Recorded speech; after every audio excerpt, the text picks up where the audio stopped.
Dear Kuya Bogart, hindi ko na kaya itago. Ang taong minahal ko ng sobra, asawa siya ng kapatid ko. Simula pa lang, mali na. Pero puso ko, hindi ko napigilan. Araw-araw ko siyang nakikita. Ngumiti lang siya, gumuho na ako. Ang tibok ng puso ko, hindi para sa dapat kong mahalin, kundi sa bawal.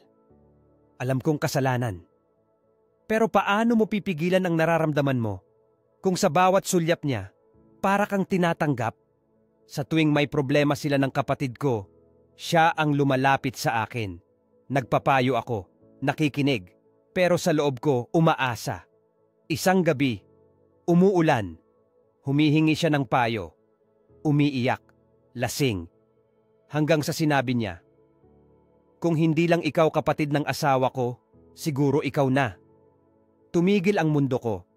Hindi ko na alam kung mali pa ba yung nararamdaman ko o matagal na akong nabubuhay sa kasalanan. At eto na nga, ang araw ng kasal nila.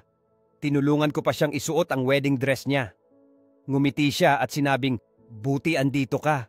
Hindi ko kakayanin to kung wala ka." Tumango lang ako. Pero ang totoo, gusto ko siyang agawin. Gusto kong sumigaw. Sabihin sa harap ng lahat, "Ako ang mahal mo, di ba?" Pero hindi ko ginawa.